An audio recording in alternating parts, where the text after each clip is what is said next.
The Buffalo Sabres have returned to the royal blue. Yes, they did it. Finally, after like 20 years of fans begging, pleading for this team to return to the original color scheme, the Sabres have finally listened, and they're doing it for the 2020-21 season, which hopefully will start in December of this year. Today, the Sabres unveiled their new old colors with a slightly modernized logo and a few changes to the uniform as well. The logo itself, you're not really going to notice a difference between this and the original logo, but there are changes to the buffalo. You can notice some changes in the shape of the legs of the hooves of the buffalo itself, as well as around the horn area. The buffalo has its ear removed just to give it a more cleaner, modern look. The silver lines that littered that old logo, they're gone. There was no reason for them. Why were they there?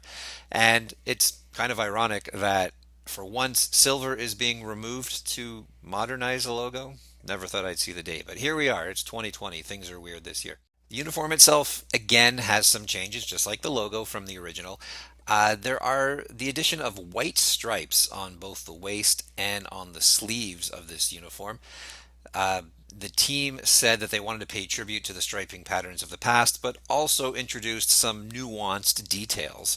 So they said they have layered some simple white piping on top of the gold stripes in an attempt to accomplish this. Another change is that the shoulder patches that used to be on the original design of these uniforms are gone. And they were a bit redundant, really, because it was just the exact same logo that was on the chest already. You don't need the same logo three times on a uniform. Yeah, so it's a little cleaner now, a little simplified. What I think is the coolest part of this new logo and uniform is the embroidery technique on the crest on the jersey. They added a bit of a technique to accentuate the fur of a buffalo. You can see it up near the front half of the buffalo. This is the same thing the Sabres did for the 2018 Winter Classic with their uniforms, and I love the fact that they carry this forward to their actual home and road full-time set for the upcoming season. There's also an interesting new element that a lot of teams are doing these days, and that is to hide a little symbol on the inside back collar of the jersey. And what the Sabres did here was they took some elements off of their City of Buffalo flag using a horizontal lightning bolt, a white lightning bolt. So that's two teams with lightning bolts on their uniforms, the NHL. And they stretched it across the back collar and put a star in the middle of it. Again, these are elements from the City of Buffalo's municipal flag, and just pays a little tribute to the home city a little bit more. On the helmet, there will be a new logo as well, but we have seen this logo before. It was worn on the pant leg of their Winter Classic jersey in 2018. It shows a gold buffalo, the same buffalo that we see on the Sabres primary logo, with the team name written on the side. This logo will be worn on the side of the Sabres helmets. All right, joining us now with more on the Sabres' new look is Todd Radom, co-author of Fabric of the Game, the stories behind the NHL's names, logos, and uniforms, as well as one of the leading sports graphic designers of our time in the entire industry. Thanks for joining us, Todd. So the Sabres did it. They returned to Royal Blue. The East Aurora Polo Club is once again well represented in the NHL. Right off the bat, what did you think about this new look when you first saw it this morning? Chris, I think this is another one of these examples where teams kind of come back to their DNA because it makes sense. And in a case like this, I sort of saw this and I thought of the San Diego Padres or the Milwaukee Brewers in another sport in which the people got what they want. It actually looks good, look good, play good. There's relevance and reverence here. So I think it makes a lot of sense. And I think it looks good. So going back, you're talking about the Padres, the Brewers. It seems to be a trend now in sports where, I mean, teams almost, they get pestered by their fans for about 20 years or so, and they push off all. They're like, no, we can't go back to it. Go back to it. And then finally, here in 2020, the year where everything is going the opposite direction that we expect. Now they're listening to their fans, the Brewers, Padres, and now the Sabres, all going back to the original look. What do you think happens in these front offices, both for this just to take so long to finally implement, and then what makes them flip that switch? It's a good question, Chris, and I would point out the fact that this is not new. I have this theory, and I believe that essentially since 9/11. If you look at our sports identities, there's a lot of course correction happening. Design went haywire, went nuts in the 90s, and it was very expressive. And we strayed from, traditional places for a lot of reasons. And part of it had to do with technology. We had this new toy called Adobe Illustrator. You could have 5 outlines and 8 colors on a logo. But eventually, things kind of, again, got back to a more sane, safe place.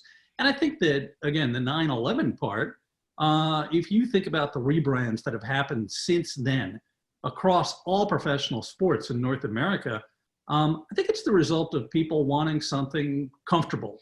I call it comfort food in this case. The Sabres reverting to royal blue and gold in a way is like a big heaping bowl of mashed potatoes or vanilla pudding. It tastes good in uncertain times. It's what we want. And the entire 21st century has been marked by uncertainty in a very macro sense. So if you think about even going back to, the Detroit Pistons or the Philadelphia 76ers, there are obvious outliers, but I think the Sabres, they're another link in the chain that dates back to them. Yeah, it just brings us back to a time where we talk about this in our book, where it sort of just makes you feel like everything's good, right? All those warm and fuzzy memories you have, a less complicated time, even though the time itself wasn't actually less complicated, it just sort of feels like it was. And yeah, it just sort of makes you feel better. And it sort of reminds you of that feeling you had when you first started watching the sport and fell in love with the team and, formed such a bond with the team. Yeah. Yeah. And listen, I didn't answer your question directly, but I think you hit on something that does come up in the boardroom. There is obviously a huge amount of equity and capital riding on a decision like this, even inventory. And if you think about dressing a building, hard infrastructure, as far as a building, a stadium or an arena, there are millions of dollars of signage and, all kinds of stuff that go into this. And so, these teams, they want to fire once, fire straight. And I know that discussions, like this that are taking place are, what do the fans want? We want to make sure that we're doing the right thing. What's the reason for it? Well, I think in the case of the Sabres, you have a couple of very defined reasons. And I think that, this is obviously a change that's been on the horizon for a couple of years, but I'm sure it wasn't lost on anyone that the reaction to the Sabres 50th anniversary program was very well received. So a team comes to you and they say, look, forget about anything new. We just want to go back to a past design. As a designer, how do you take, in this case, what is a design that's over half a century old and bring it into today's world and make it work with today's taste standards and technologies? It's a very, very, very good question. I think there are a couple of components to this. Number one, before any quote unquote pen hits paper, I think it's important for people in my position to ask why. What is the reason for this? Come up with some foundation of knowledge that will inform the visual results. I think in a lot of cases, Chris, those embellishments that have now been stripped away by a team like the Sabres, these unnecessary, pieces of gingerbread, essentially, extraneous outlines, colors that don't do anything. In a certain sense, simple is very difficult to do. And in this case, one of the things that I would say is, looking at the very small structural changes that were made within the Sabres logo that make it far more friendly for a digital age. Back in 1970, when that logo was initially drawn, this is almost 30 years, 25 years before things went digital. Details got lost. How does this thing expand to mammoth proportions? What does it look like when it's the size of a Twitter avatar? Getting those details right, cleaning it up without losing the essence of the mark, and really the DNA of the team. Again, getting that kind of stuff right is something that the average fan is never going to notice. But you're kind of walking this very fine line, threading a needle in making those kind of changes and not messing it up. Perfect. Thanks a lot, Todd, for joining us today. Todd's book, and my book as well, is called Fabric of the Game, Stories Behind the NHL's Names, Logos, and Uniforms. It is available for pre-order right now, uh, wherever books are sold in advance. And it comes out when? November 3rd, Chris. We're November waiting 3rd. with bated breath. Thank you for having me today. Thanks a lot for joining us, Todd. So how do you feel about the Sabres' return to the old colors? Do you like that they went back to the classic, or should they have gone in an entirely new direction? Please share your thoughts in the comments below.